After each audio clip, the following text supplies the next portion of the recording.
YCP మంత్రి అంబటి రాంబాబు మీడియాతో మాట్లాడుతున్నారు. లైవ్ చూద్దాం. ఆ పార్టీకి మారిన వ్యక్తి మేమిద్దరం విశ్వాసపాత్రులం. మా మీద పోటీ చేస్తున్న వారు విశ్వాసఘాతకులు. అందుకే ప్రజలకు పిలుపునిస్తున్నా, ఓటరు మహాశైలను ప్రార్థిస్తున్నా, వేడుకుంటున్నా, విశ్వాస పాత్రులకు అండగా నిలవండి.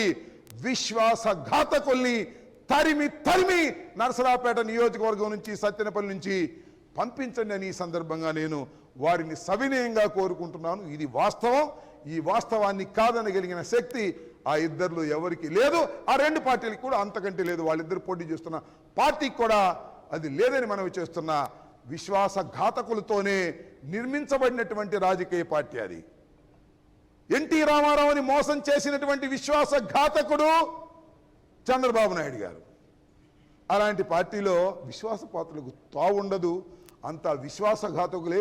విశ్వాసఘాతకుల ముఠా తెలుగుదేశం అని ఈ సందర్భంగా నేను మనవి చేస్తున్నాను. ప్రజలు అర్థం చేసుకోవాలి మనవి చేస్తున్నాను.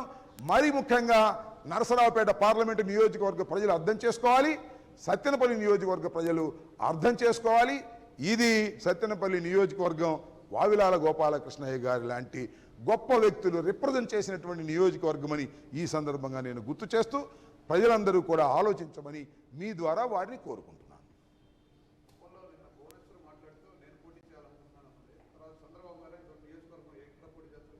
చంద్రబాబు గారు ఖండించలేదు. దిస్ ఈజ్ ఫైనల్ నేను అనుకుంటున్నా. భువనేశ్వర్ గారు ఏమన్నారు?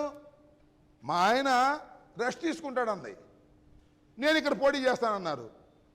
చంద్రబాబు గారు నేను రెస్ట్ తీసుకొని నేను పోటీ చేస్తాను అనలా. Is taking rest, is happy to take rest. ఆయనే కాదు, ఆయన పార్టీ కూడా హ్యాపీ టు టేక్ రెస్ట్. ఇది ఆలోచించి వారు చెప్పించినటువంటి మాటే కానీ ఏదో భువనేశ్వరి గారు పక్కన అలా అనుకోకండి. ఒక భువనేశ్వరి గారు చంద్రబాబు నాయుడు గారి సతీమణి, ఎన్టీ రామారావు గారి కుమార్తె, లోకేష్ గారి తల్లి.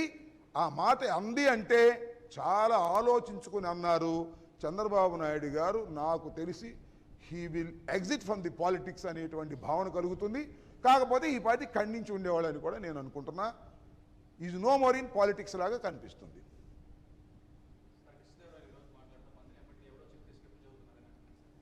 అసలు ఎవరో చెప్తే చెప్పే అలవాటు నాకు లేదు. నా మనసులో భావాలను నేను వ్యక్తం చేస్తాను. పార్టీ లైన్ కూడా నేను తెలుసుకుంటాను. పార్టీ లైన్ తెలుసుకుని అలా మాట్లాడతాను తప్ప నేను చెప్పిన దానిలో అవాస్తవం ఉంటే చెప్పమనండి ఎవరినైనా. ఆయన విశ్వాసఘాతకుడు కాదా? నా మీద పోటీ చేస్తున్న వ్యక్తి విశ్వాసఘాతకుడు కాదా? ఎక్కడైనా విశ్వాసంగా పనిచేశారా? విశ్వాసంగా పనిచేయటువంటి ఏంటి? నీకు పదవి లేదు అన్నా కూడా ఉండాలి, అది విశ్వాసం. నీకు పదవి లేదంటే పారిపోతానంటే హౌ? ఎలా రాజకీయ పక్షాలని, ఎలా రాజకీయ పార్టీలని మేనేజ్ చేయగలుగుతారు నాయకులని అడుగుతా ఉన్నా. ఒక్కో సందర్భంలో 4 రోజులు ఆగమంటారు, ఒక్కో సందర్భంలో ఇక్కడ కాదు అక్కడ పోటీ చేయమంటారు, ఒక్కోసారి ఈ టర్మ్ ఆగమంటారు, లేదు ఇక్కడ కాదు అక్కడ పోటీ చేయమంటారు. ఇది పార్టీ యొక్క నిర్ణయం. పార్టీ నిర్ణయానికి కట్టుబడుకోకుండా తన నిర్ణయాలకు పార్టీని వాడుకోవాలని ప్రయత్నం చేసేవారు విశ్వాసఘాతకులని అంటాను. ఇదే నిర్వచనం నేను భావిస్తున్నాను రాజకీయాల్లో ప్రస్తుతం. ఇది కాదంటే చెప్పమనండి.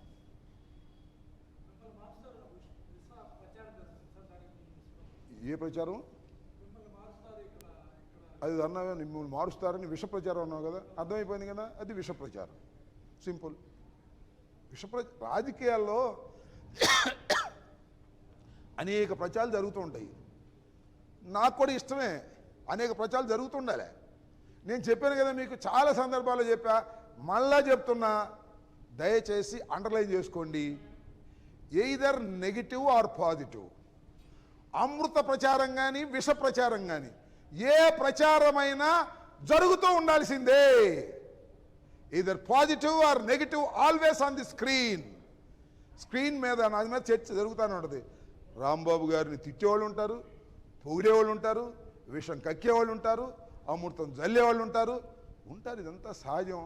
ఎప్పుడు కూడా యాక్టివ్గా ఉండేటటువంటి పొలిటీషియన్ని కొరకరాని కొయ్యిగా అనిపిస్తాను కొందరికి, అందుకని కొరకడానికి ప్రయత్నం చేస్తారు.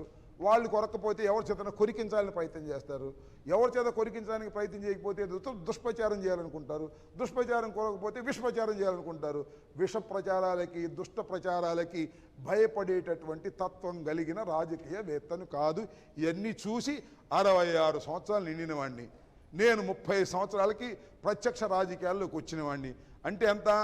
చంద్రబాబు అంత కాకపోయినా 36 సంవత్సరాలు రాజకీయాల్లో బ్రతికిన వాడిని. కింద పడ్డాను, మీద పడ్డాను, ఓడిపోయాను, గెలిచాను, అంతే తప్ప రాజశేఖర రెడ్డిని మాత్రం వదలలేదు. అది గుర్తుపెట్టుకోమని మనం చేస్తున్నా. డే 1 రాజశేఖర రెడ్డి వెంట ఉన్నాను. చచ్చేంత వరకు రాజశేఖర రెడ్డి గారు చనిపోయినా ఆయన కుటుంబం వెంట ఉంటాను. అది నా కమిట్మెంట్, అది నా విశ్వాసం.